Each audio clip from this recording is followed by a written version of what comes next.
সাবেক প্রধানমন্ত্রী শেখ হাসিনা কপালে সিঁদুর পরে ভারতে বসে হিন্দু ধর্ম গ্রহণ করেছেন। সম্প্রতি ঘটনা কিন্তু সত্য।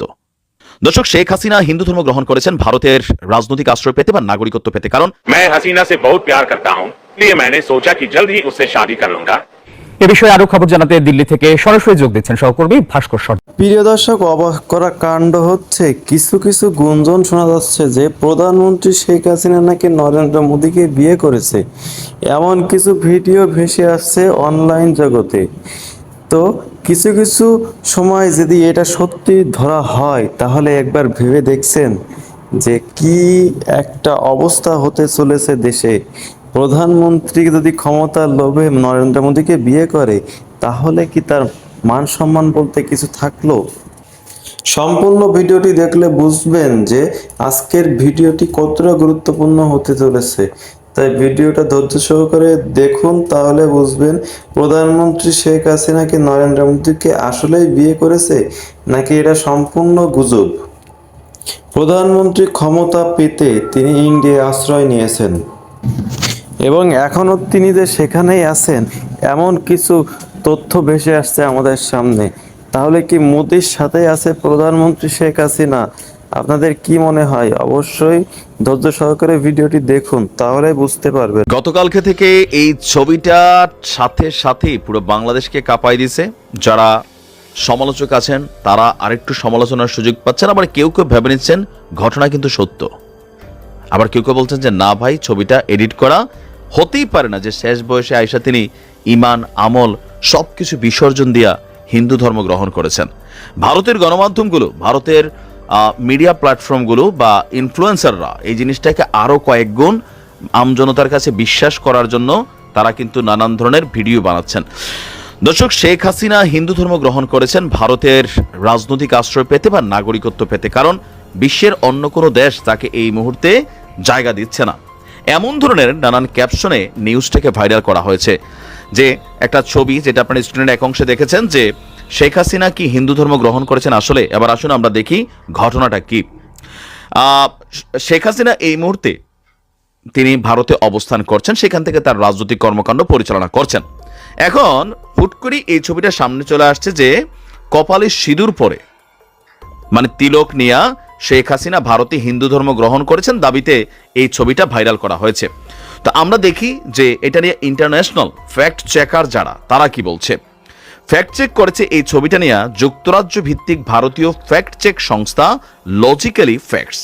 ছবিটিতে দাবি করা হয়েছে যে একদল লোকের সাথে দাঁড়িয়ে আছেন শেখ হাসিনা, আর গেরুয়া পোশাক পরিহিত একজন হিন্দু পুরোহিত ভারতে তার কপালে তিলক আঁকে দিচ্ছেন।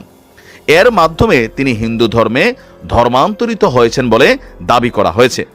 সামাজিক যোগাযোগ মাধ্যম ব্যবহারকারীরা ছবিটি শেয়ার করে ক্যাপশনে লিখেছেন, এটা আমাদের বাংলাদেশের যারা এনটি আওয়ামী লীগ, জামাত, বিএনপি বা অন্যান্য যারা, তারা এই কাজটা করছেন। হায়রে বুবু, যখন বাংলায় মুসলমান এবং হায়রে বুবু বাংলায় মুসলিম এবং হিন্দুস্তানি হিন্দু, এবং কি নানান ধরনের বক্তব্য তারা দিয়ে যাচ্ছে, মুদিরে এই করছে সেই করছে। আচ্ছা, তো এই ছবিটির ফ্যাক্ট চেক নিয়ে এই লজিক্যাল যারা আছেন তারা বলছেন এই ছবিটা বেসিক্যালি এডিট করা।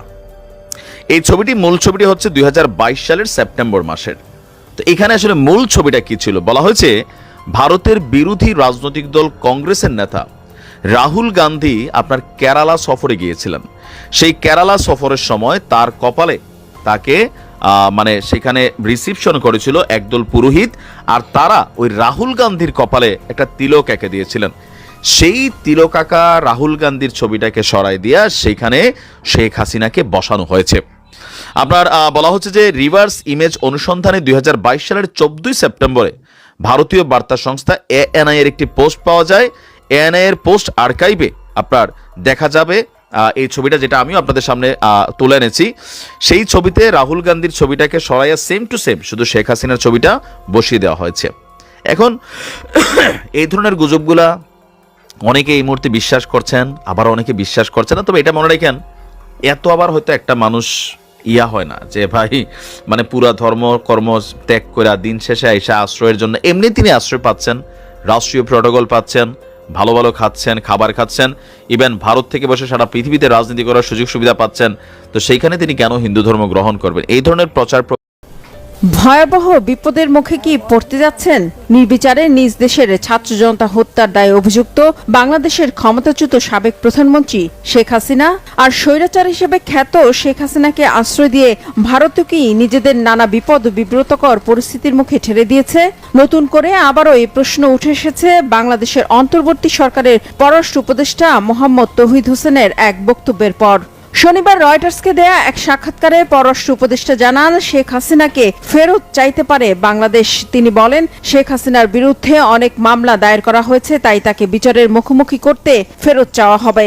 আর তেমনটা হলে তা ভারত সরকারকে বিব্রতকর পরিস্থিতিতে ফেলবে বলে মনে করছেন পররাষ্ট্র উপদেষ্টা। তিনি সাফ জানিয়ে দিয়েছেন, বাংলাদেশের স্বরাষ্ট্র মন্ত্রণালয় বা আইন মন্ত্রণালয় শেখ হাসিনাকে ফেরত পাঠানোর অনুরোধ জানালে তা মানতে বাধ্য হবে ভারত। এমন অবস্থায় প্রশ্ন উঠেছে, শেখ হাসিনার সামনে কি পথ খোলা আছে? তাকে কি বাংলাদেশে ফেরত পাঠানো হবে নাকি ভারতেই রেখে দেওয়া হবে? ভারতে থাকলেও তিনি কি হিসেবে থাকবেন? হাই প্রোফাইল শরণার্থী হয়ে নাকি ভিসার মেয়াদ বাড়িয়ে?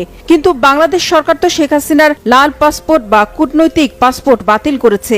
সেক্ষেত্রে কি ঘটবে? বিশ্লেষকরা বলছেন, শেখ হাসিনার কাছে আরো একটি পাসপোর্ট বা সাধারণ পাসপোর্ট রয়েছে, যা দিয়ে তিনি ভিসার আবেদন করতে পারেন। তবে শত শত ছাত্র জনতা হত্যার দায়ে অভিযুক্ত শেখ হাসিনাকে বিচারের জন্য বাংলাদেশ ফেরত চাইলে কি করবে ভারত? বিশ্লেষকরা বলছেন, এই মুহূর্তে শেখ হাসিনাকে নিয়ে ভারতের সামনে কার্যত তিনটি পথ খোলা আছে। এক, বাংলাদেশের সাবেক প্রধানমন্ত্রীর জন্য তৃতীয় কোনো দেশে আশ্রয়ের ব্যবস্থা করা, যেখানে তিনি নিরাপদে ও সুরক্ষিত পরিবেশে থাকার নিশ্চয়তা পাবেন। দুই, শেখ হাসিনাকে রাজনৈতিক আশ্রয় দিয়ে ভারতেই এখনকার মতো রেখে দেয়া। আর সর্বশেষ তিন, আওয়ামী লীগকে কোনোভাবে সক্রিয় করে দলের সর্বোচ্চ নেত্রী হিসেবে শেখ হাসিনাকে বাংলাদেশে ফেরত পাঠিয়ে সংগঠনের হাল ধরানো। তবে ৩ নম্বর পথটি বাস্তবায়ন সম্ভব নয় বলে মনে করছেন বিশ্লেষকরা। সেক্ষেত্রে ভারতে থেকে যাওয়াই শেখ হাসিনার জন্য ভালো পথ। তবে এই সিদ্ধান্ত আগামী দিনে দিল্লি ঢাকা সম্পর্কের ক্ষেত্রে বিরূপ প্রভাব ফেলবে বলে মনে করছেন বিশ্লেষকরা। যদিও ভারতের মনোভাব এখনই পরিষ্কার নয়। এরই মধ্যে ভারতের পররাষ্ট্রমন্ত্রী এস জয়শঙ্কর ও দেশটির পররাষ্ট্র মন্ত্রণালয়ের মুখপাত্র রণধীর জয়সওয়াল দুজনই শেখ হাসিনাকে ফেরত দেওয়ার ইস্যুতে সরাসরি কোনো মন্তব্য করেনি। শেখ হাসিনাকে ফেরত পাঠানো হবে কিনা এমন প্রশ্নটি অনুমান নির্ভর উল্লেখ করে জবাব দিতে অস্বীকৃতি জানিয়েছেন ভারতের পররাষ্ট্রমন্ত্রী ও দেশটির পররাষ্ট্র মন্ত্রণালয়ের মুখপাত্র। তাহলে শেষ পর্যন্ত কি ঘটবে শেখ হাসিনার ভাগ্যে? দেশে ফেরত পাঠালে শেখ হাসিনার সামনে ভয়াবহ বিপদ একেবারে নিশ্চিত। আর ভারতে রেখে দিলে কি হিসেবে থাকবে বা আদৌ রাখতে পারবে কিনা, এসব কিছুই এখন এক বড় অনিশ্চয়তা, এক বড় প্রশ্ন। সব মিলে শেখ হাসিনাকে নিয়ে বেকায়দায় ভারত। তো প্রিয় দর্শক, এই পর্যন্ত আপনারা ভিডিওটি দেখলেন, আপনাদের কাছে কি মনে হয়? ভিডিও দেখে আপনারা কি বুঝলেন যে প্রধানমন্ত্রী কি আসলেই ভিডিওটি নরেন্দ্র মোদীকে বিয়ে করেছে নাকি এটি সম্পূর্ণ গুজব? অবশ্যই আপনাদের মূল্যবান বক্তব্যটি কমেন্ট বক্সে জানিয়ে যাবেন যাতে। এবং আপনাদের কাছে একটি অনুরোধ, ভিডিওটিতে যদি আপনারা নতুন হয়ে থাকেন তাহলে চ্যানেলে সাবস্ক্রাইব এবং বেল আইকনটি অন করে সবসময় আমাদের চ্যানেলের পাশে থাকবেন।